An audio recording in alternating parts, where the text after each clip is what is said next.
शादी के बाद हनीमून पे जाते हैं और एक आप हैं जो हमें ही छोड़कर जा रहे हैं। अरे जाना भी तो जरूरी है। संध्या बेटा, पिस गया गेहूं? हाँ बाबूजी, पिस गया।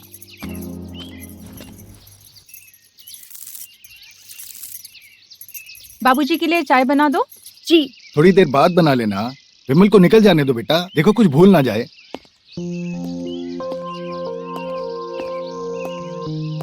अच्छा बाबूजी, चलता हूँ। ठीक है बेटा। कब तक आ जाओगे बेटा? बाबूजी अभी कहना तो मुश्किल है, फिर भी महीना तो लग ही जाएगा। वैसी नौकरी करनी ही क्यों है?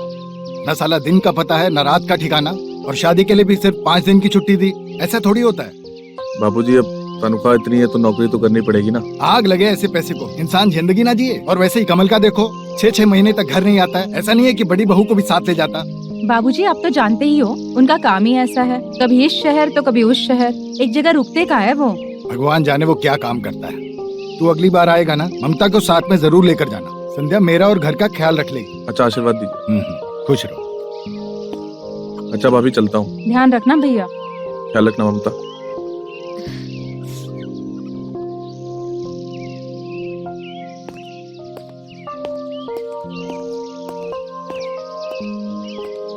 बाबूजी आप बैठिए, मैं चाय बनाती हूँ। ठीक है बेटा।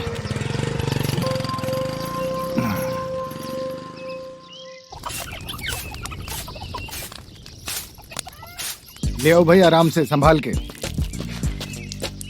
संभाल के। हाँ संभल के बस। हाँ ध्यान से। हाँ अरे बाबूजी ये क्या ले आए? बस छोटे बहू की शादी का तोहफा, बिजली से चलने वाली आटे की चक्की। अरे वाह। हाथ चक्की से कितना गेहूं पीसेगी बहू? इससे क्या है, गेहूं पीसने में भी आसानी होगी। हम तो बेटी कहाँ रखवा दें? जहाँ जेठानी जी ठीक समझे, किचन में रखवा दें। नहीं नहीं, किचन में फिर खाना बनाने में तकलीफ होगी। बाबूजी ये सामने वाला कमरा है ना, ये भी तो खाली पड़ा है और बड़ा भी है। अच्छा, वही रखवा देते हैं। अच्छा ठीक है ठीक है।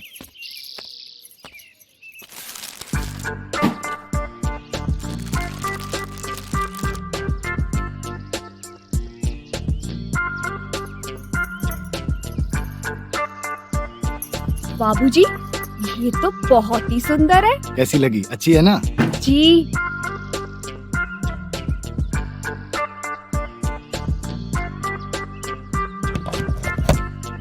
कैसा लगा? बहुत अच्छा बाबूजी। बस तो भी बेटा अपने शुभ हाथों से शुभारंभ करो इसका। शुभारंभ तो अभी अगले ही महीने होगा। कल ही सारे गेहूं पीस दिए मैंने। जेठानी जी ज्वार भी तो होगा घर में, और ज्वार भी तो पिस सकता है। और वैसे भी बाबूजी का ज्वार की रोटी खाने का तो मन हो ही रहा था। देखा मेरी बेटी कितनी समझदार है। मुझे तो ज्वार का ख्याल भी नहीं आया। अरे गेहूं का झोला। बाबूजी लीजिए आपका झोला, ठेले को बुला रहे हैं। अरे शाबाश बेटा शाबाश, बख्शीश तेरी भी बनती है। ये ले बेटा। धन्यवाद।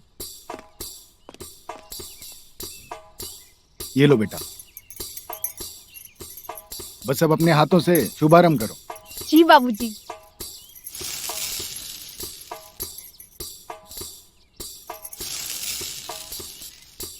चला दीजिए बाबूजी। जी।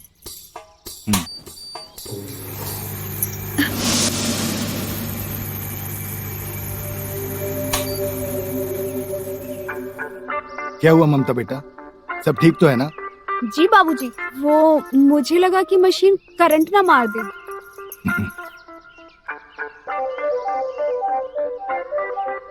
चालू करूं अब? जी जी बाबूजी। देखना इतना मजबूत मशीन है ना, इतना बारीक आटा पीसेगा कि पूछो मत।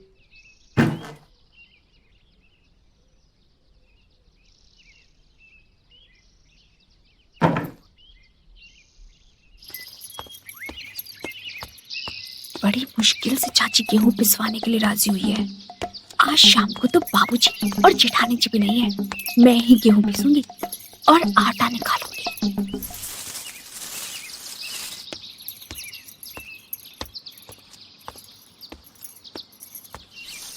ममता। जी जेठानी जी। ये मैंने कुछ सामान की पर्ची बनाई है, मार्केट से जाकर सामान ले आओ। पर जेठानी जी लाला तो अभी खाना खा रहा होगा दुकान बंद करके। ना ना ना, लाला के यहाँ से नहीं लाना, वो मुआ मजबूरी का फायदा उठाता है, जबकि मटर 50 रुपए किलो मिलता है और मार्केट में 30 रुपए किलो है। मैंने बाबूजी को भेजना ठीक नहीं समझा, इसलिए तुम चली जाओ। जी मैं ले आऊंगी। अब जल्दी जाओ और देर हो जाएगी। जी।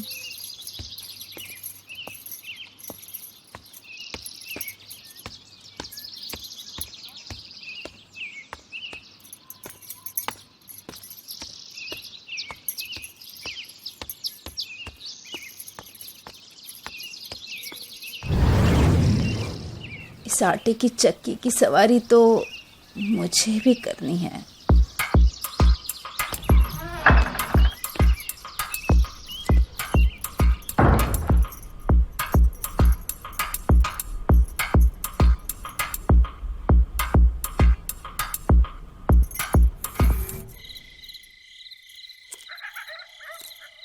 वो बाबूजी, मुझे आपसे कुछ बात करनी है।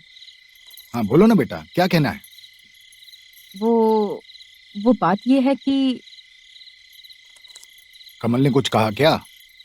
नहीं, उनकी बात नहीं है, कुछ और बात कहनी है।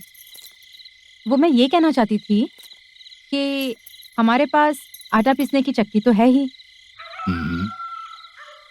तो क्यों ना उससे कुछ मुनाफा कमाया जाए। मतलब ये बाबूजी कि हमारे पास गेहूं पीसने की मशीन है और हमें दूसरे गांव में बहुत दूर जाना पड़ता है, तो क्यों ना हम हमारे ही घर में आटे की चक्की खोल दे। जेठानी जी ये बात तो बिल्कुल सही कही है। दिन में कोई काम तो होता नहीं है, इसी बहाने थोड़ा वक्त कट जाएगा। बाकी बाबूजी जैसा ठीक समझे। सुझाव तो अच्छा है। वैसे भी हमारे घर में महीने में मशीन एक ही बार गेहूं पीसती है और मशीन चलती रहेगी तो जंग भी नहीं खाएगी। ठीक है, जैसा तुम दोनों ठीक समझो बहू। धन्यवाद बाबूजी। ममता, कल तुम जाकर सुबह सबको बता देना कि हमने घर में आटे की चक्की लगाई है। जी जेठानी जी, मैं भोर होते ही सबको बता दूंगी।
दीदी ऐसे काम नहीं चलेगा।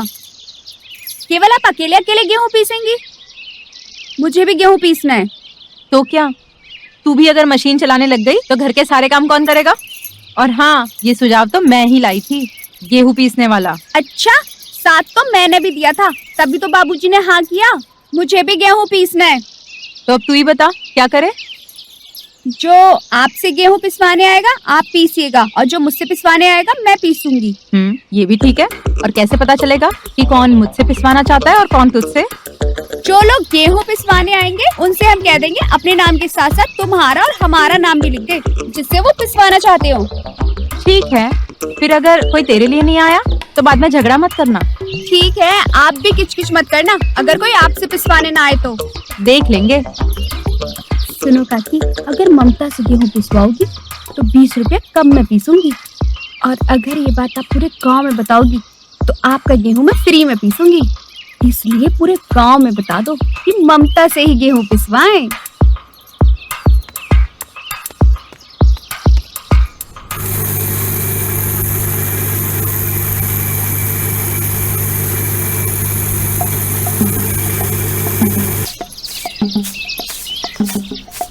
है।